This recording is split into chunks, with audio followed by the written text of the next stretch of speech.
Roman Reigns then versus CM Punk, the World Heavyweight Champion. So the full band on stage, well, it's 3 people. On stage for Roman, the entrance goes 8 minutes, so I saved 8 minutes for skipping it.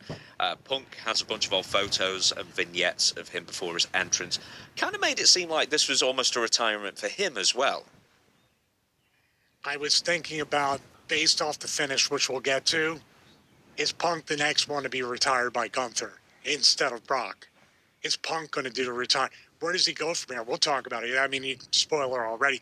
What I do love, and you know the nerdiness in me, the production geek in me, I'm looking at the I love watching the packages. So when I look at the Punk thing and the way it was filmed and the color grading and all that stuff, the cinema of it all, that's what makes a star. You know, that is what makes it for me. But, you know, if somebody wants to be a filmmaker, I'm looking at that going, man, how did they do that? What did they use? I'm not even looking at Punk. I'm thinking, please, somebody turn it around so I can see what cinema camera they're using. I thought it was very similar to the Cody entrance from yesterday, or the day before, I should say. In that we're constantly going to the past and kind of establishing lore and establishing tenure more than anything. I don't know if there's a difference between establishing tenure and making it look like you're at the end of your career.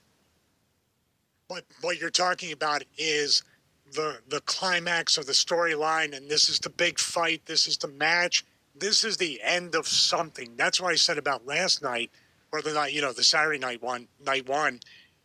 Why did it end like a TV episode of a continuation rather than the end?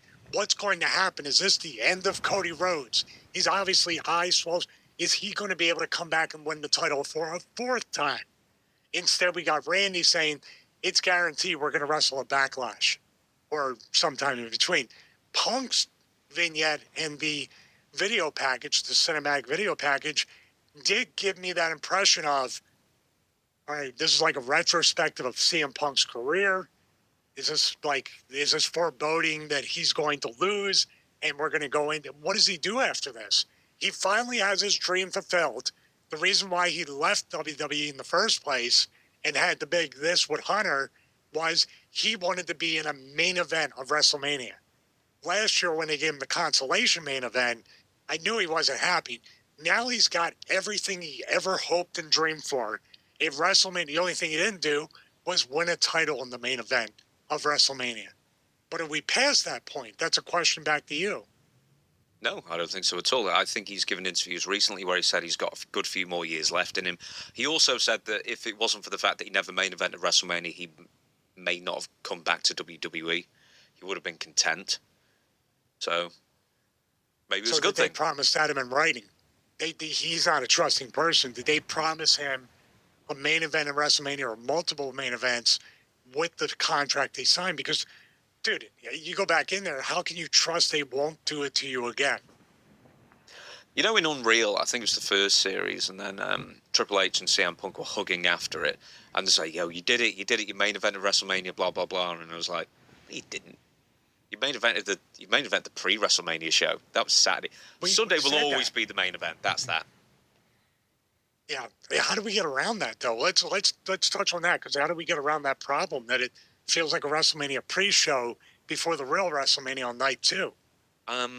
I don't think TKO care, because the vast majority of people will buy tickets to both nights. So there you go. If you're flying out there, you might as well stay for the whole thing. Yeah, they'll just load up the card best they can and hope for the best. But the match will be Sunday night, and that's that. Do you think they say now, instead of let's get through this week, they go, let's get through this WrestleMania? Oh, dude, they don't even. That's why they don't call it night 1, night 2. They call it Saturday, Sunday. I think it's to kind of have less of a. I don't know if it's to make it too. Maybe it's to make it 2 separate events in their minds, rather than 2 halves, like the first half and the second half of the same show. So we can call ourselves Stevie Richards Show Sunday and Monday. Yeah, and then basically. Tuesday. Okay. So CM Punk is announced at £218, and he goes, "Eh." Did you notice that? I don't think he's £218, according to him, anyway. I'm definitely not 218 after what I went through this weekend. I lost 10 pounds in a day. Have you explained why? Ask me how. Ask me how. Yeah, I was going to say, did you explain how? Earlier in the beginning. I thought you hinted at it. Oh, did you? Oh, did you I actually say literally- colonoscopy? I have a colonoscopy in about 2.5 hours, so we are recording right now. Right, well then, in fairness, we've got 20 minutes left before you've got to go, so let's get to the match. There's a long stare down, and they're talking to each other for a long time. All I could make out was Punk saying probably not. And then, their first sequence, they completely balls it up. Entirely. To the point that they just both start laughing. That was weird. That was weird. It was almost like that point of you guys hate each other, did all that stuff, and then it was just like you messed the spot up, and then you guys laughed about it in the main event of WrestleMania. Like, there's a part of me, like, very small part of me, because they got it back instantly, but it was like, you guys aren't taking this seriously? Why should I? Hey, my treat today. I don't think they'll take that here. Of course they take Discover. You're stuck in the past. Unlike me. You look rad. Discover is accepted at 99% of places nationwide. Totally. I witnessed a murder. What? We're coming at you with everything we got! Instantly, but it was like, you guys aren't taking this seriously? Why should I? There was a bit where they're doing like that sort of like lock-up chain wrestling thing, and I think they were trying to go for something akin to, you know, like Christian's Unprettier, and then roll through it and then do whatever they were going to do next. And Roman Reigns is so unbending that he couldn't like get low enough down to like do the roll through. And in the end, CM Punk just let it go and shoved him. And that should have really been the what went wrong, but other than that, we kind of know what went wrong. Yeah, but they recovered. They didn't. They wasn't the theme that we're just doing a Saturday afternoon birthday party match for the 5 kids in attendance. I'm just going to keep on going through the match. You tell me when to stop. Roman Reigns takes advantage for a Samoan drop. After a Samoan drop, they sort of go outside into the crowd just to come back in again. The pace is very slow from the off, with Roman mostly in control. Punk sidesteps the Superman punch. Punk then slowly teases his finishes but doesn't get them. There's 32 minutes left at this point, so they're really pacing themselves. Punk knees Roman when he does the ooh-ah call. I like that a lot. And that's what happens where if you don't prostitute your moves and finishes out too often, and Roman doesn't wrestle too often, but what I'm saying is usually when he does that, he may get caught when he runs very sparingly. But I like the fact he did it in Punk, and the camera work was great. It was like a profile camera angle where Punk looked like he came out of nowhere with the knee. Punk takes over and takes him to the announce table. Someone is whistling in the crowd the Scrappy-Doo puppy power thing over and over again as Punk threatens to do a top rope elbow, but he messes around for too long. They battle more. Punk then gets into a Tree of Woe position. Ooh. Where he's not facing in the ring, but he's actually facing out the ring. And Roman is doing the regular punches, and then he starts Superman punching him. And then one of them catches Punk right in the lip. And they even replay it afterwards and busts his mouth completely open. So I thought he'd done a capsule for Fate. No, but there's another part to this. He hit him in the forehead with the ring steps. Mm-hmm. That was the one I was like, whoa. And Punk was bleeding, whether he gigged or not, whether he used a blade or not. He got hit with ring. Even if you pull back, dude, he's taking like 4 or 5 steps. There's momentum. You're getting, hey, just bang your head against this desk. It's only wood. Do it very lightly, though. You're not going to get your brain scrambled or cross your eyes. That was rough, man. That, once again, this WrestleMania Lay It In Brothers stuff, Cody should, I know Cody said the same thing. No way. The referee then calls for a disqualification. No, he doesn't. This isn't no DQ. I think they made a bloodline rules match, whatever that means. They must have snuck it in. No, they didn't. The commentary didn't even say, man, they're giving them an awful lot of latitude. No, they did. They did. Oh, they did. I missed it then. Yeah, I thought Wiseman said it earlier. You're right, Adam Wiseman. Yeah, he yelled it. He was the one doing the puppy power whistle, I'm sure, as well. There is, Roman powerbombs Punk through the announce table. There's a flash GTS after Roman throws Punk in the ring. Roman kicks out of spear. Punk kicks out. Interesting replay angle where you can see Punk open his eyes. So, the coyote cam that we both love, like the absolute drop-down camera kind of where, you know, the title belt would dangle from a ladder match. And it's very interesting, Punk's eyes. So when he's getting pinned at this point, he's like, 1, looking down, 2, straight up looking at the referee, eyes as wide open as possible, just to get that, 2.9 kick out thing, which is, what are the rules for you to make it not too obvious that you are going to kick out or that you're not knocked out yet? Get the timing right. What I would do if it was like that close and it was a match that I thought people might care about, usually what I would do, I know the count from the ref, but I know Punk doesn't want to mess this false finish up. So you kind of overcompensate for that. But what I would do, and here's a little trick for any indie worker out there, say the referee, I'm getting pinned, and say the referee is over my right shoulder here making the count. And they usually go 1, 2, so you can at least hear it audibly as well as the smack of the mat. I will have my opponent cross-face me in the direction of the referee's count. And there, you know what happens there? He does that, and he's not hooking the leg, which protects him with his supposed finish that he's being very generous with, but he's also putting my face and my eyes to look right at the referee, but there's a reason for it. Do you see what I mean? Rather than me going like this or looking up, he does this, and now I can see the referee counting. On that pin, was the referee out of position? Because he seemed like directly above CM Punk. That's why Punk had to look back. Mm-hmm. Usually you can get it, if you have really good peripheral vision, you can look up, and do that. But what I do is, too, if you have to look up, I almost wince. You know what I mean? Like, selling, but looking. Or I can look back, like, once you take the move, you sort of roll your eyes back in a way, and if the referee happens to be there, dude, I guess my reputation as an overthinker is well warranted. But it should be overthinking in those types of things. CM Punk takes the Ula Fowler off a fan in the front row. Then he tries to spear Roman, who counters with a guillotine, and then Punk puts the Anaconda Vice on, submission reversals back and forth. Slugfest, but Punk forgot all Samoans have hard heads when he tries to headbutt him, and then they end up doing a double down.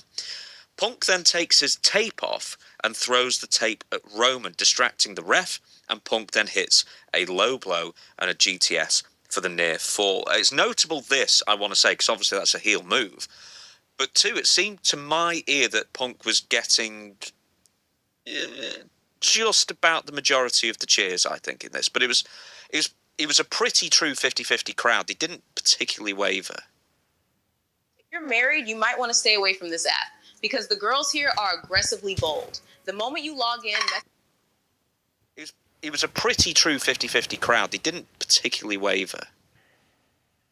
Yeah, I have to agree with that. Some of it, like you say, they play with the crowd sound a little bit. They didn't as much in night 2. They let the fans kind of react the way they were going to react. But, man, I was kind of like hoping in a way that we would get the heel Punk. And maybe we will after this. Who knows? But... just like I said with Kevin Owens, Punk's best work, even though he's really loved, people love the gimmick, he's different. That pipe bomb promo probably put him back up to where he needed to be. His heel work with the Straight Edge Society and, the basically making fun. The Jeff Hardy stuff was really good way back in the day. I just feel that's a strength. But if Punk is on a retirement tour in the next year or 2, he's going to want to stay a babyface. Punk elbows Roman through the announce table. Roman yells the F word really loudly, so the audio has to be bleeped or muted. Hits another GTS eventually, tries to hit a second, but then collapses exhausted. Roman hits a spear, but can't capitalize. The story is, of course, that they are both entirely spent while still arguing with each other, and then they both get to their feet, and Roman does the Ultimate Warrior momentum spear and gets the pinfall. I did write this initially, and then I took it off because I couldn't quite work out. Did that finish kind of come out of nowhere for you, the spear? Were you expecting more for it, or was that kind of the perfect way to cap off the match for you?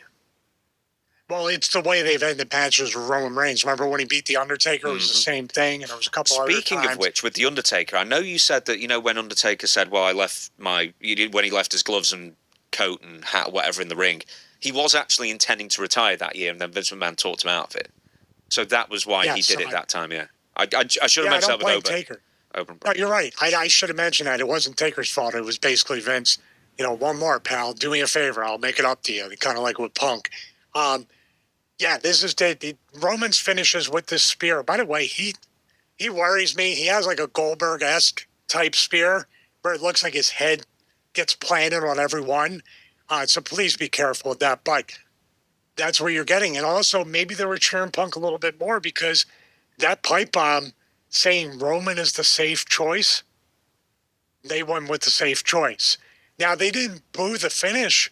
They cheered and stood up when Roman stood there with the belt. But where do we go from here? That's the good question. Like when I say where do we go from here, that's good because Monday we're going to get new kind of roads for both guys, or maybe they're going to still work with that.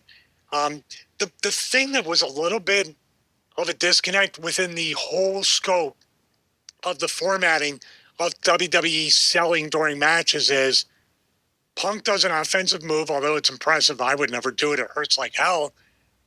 He goes for the go to sleep, and now he's spent, and now he's out.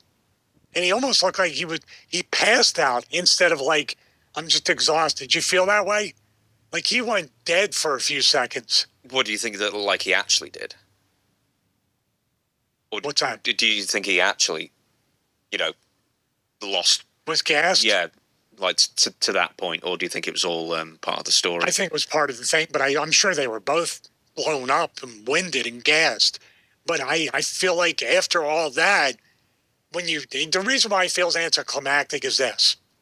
You had that high point. You put the kick out of each other's finishes in a very unique way, not right before the finish, but you had a whole chapter of something after that. Do you agree with that? Mm-hmm. You had this here, then the table bump with the elbow, then at the point where everybody's supposed to be like, we're giving it our all. This is everything right here. I got one last bit of energy, and I appreciate in theory the Punk says, but I just couldn't get him up. If I could have at this point, I would have won the match. It protects Punk, and then he loses, but that's why it was anticlimactic.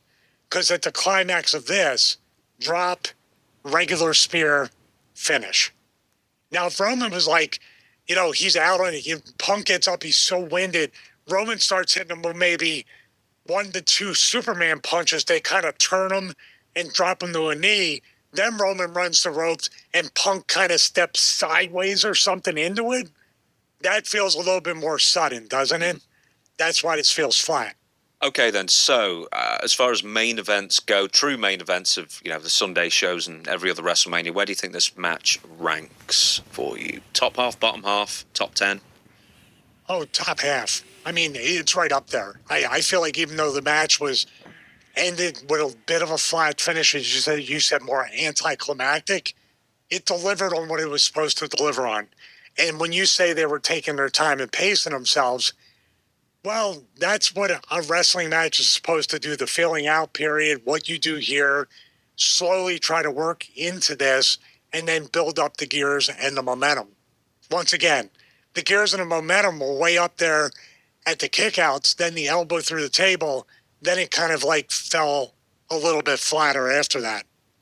To answer your question, where do they go from there? Roman Reigns has confirmed that he's going to be staying with WWE through the summer, so he's going to be at least a semi-regular presence on, I imagine, Raw, since he's the World Heavyweight, the Raw Heavyweight Championship. I don't even know the names of the two damn heavyweight belts, world belts. But yeah, so that's where they're going. I don't know, maybe Punk's taking some time off after this, because Cody does have an eye injury. We'll probably go into that in more detail on Thursday. But you may not have Cody for a little while. We don't know the state of Randy Orton's back, whether that was all story or whether there's some truth into it and he can't really wrestle very much. So, I mean, we could have Punk and Cody and Randy all out for a short while. Worst case scenario, but Roman Reigns is going to be returning. And Brock as well. But that's why they booked him to win the title, I'm convinced. Because they need to carry the product through the summer. And I feel like we have really good things to look forward to in the summer if you don't have Punk, if you don't have Cody, and even if you don't have Randy. You have, can we say it right? You do a better Randy than I do. Oh, hang on. Randy! feel distant from the Lord, it's probably because you haven't been reading your Bible. But what if you hate reading or you really struggle to understand the Bible? Well, this awesome app allows you to both read and listen to the Bible. It'll literally read it to you. So now you have no excuse. Make sure you're engaging in the Word of God. Otherwise, your relationship with Him is going to feel distant. Tap below and start listening to the incredible Word of God.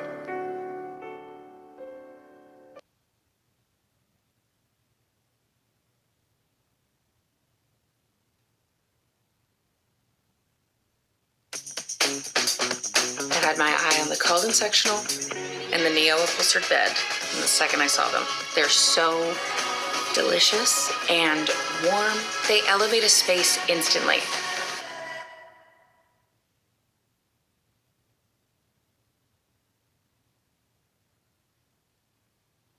On. And by the way, speaking of that, Pat McAfee's wife posted something that someone sent this to us on Patreon, that he was laying on the, we got it in our chat too, our group messages, that Pat McAfee is officially permanently done with WWE. According to his wife. I got to give him credit. Well, according to my wife, I'm done wrestling too. So there you go. But I love the fact, I wish everybody would do this. He's laying in a hotel that's like far too expensive that we would ever stay at, both of us. He's wearing the neck brace as he looks out over the windowed thing. I love it. It's not, by the way, it's not Pat's fault that he was thrown into the spot. Pat tries to do what he can to honor the business. I believe TKO and WWE shoehorned him into that, and that's why people push back. Totally. So, but what was I saying now? Oh, the Roman's back. That's why they booked him to win the title. Because Cody, Punk, and possibly Randy will not be there for the summer. But WWE's looking very promising with Obafemi, with Trick Williams, with a bunch of Danhausen's in there too for the entertainment factor. They have a lot more, and they're going to be calling people up from NXT as they usually do on the Raw after WrestleMania. Mm-hmm. There's going to be some people that are going to be called up. And then let's not forget, there's people like Chelsea Green, even Zack Ryder, all these people that can step up if you do something with them. And I left names out probably. But they are in a really good position to make up for the losses or potential losses of the three main eventers that might be going away. So, everybody. WrestleMania 42 Sunday. Good show, all in all. I mean, far better than Saturday, I think we can all agree. Yeah, I would say, I don't know where you would rank it. I know you're coming out with a List Mania thing, hopefully, on this. But lots of List Mania stuff coming. Everybody subscribed. No, there isn't. No, I know that I've spoken in the universe. God. It's got to happen. It's going to happen, Tony. Look at him. I've recorded three more. Tony. I've recorded three more, but I've got to now record another one, like to replace it because, like, you know what I mean? Like the camera angle wasn't quite right, and I just thought, you know what, this isn't good enough. I've got to do it all again from scratch. Oh, it's good to see I'm rubbing off on you. James has recorded more episodes of List Mania that have not aired than he has. He's re-recorded. You were doing months of work before the first thing ever came out. I know. It's great. And I still wasn't happy. It's great. With it. Man, it's so awesome that my insanity is rubbing off on you each and every day of the Stevie Richards show. My overall thing, I don't know, definitely top half of WrestleMania's night 2. I don't know if you put it in the top 5, maybe not even the top 10. But like you said, definitely much, much better than the Saturday night 1. At Denver Mattress, our adjustable lineup delivers complete control to your head and feet, according to your inclinations. Right now, save up to $500 on Hibernation base and mattress bundles. Or get a $300 gift with any Tempur-Pedic. Find out what a true adjustable base can do for you now at Denver Mattress.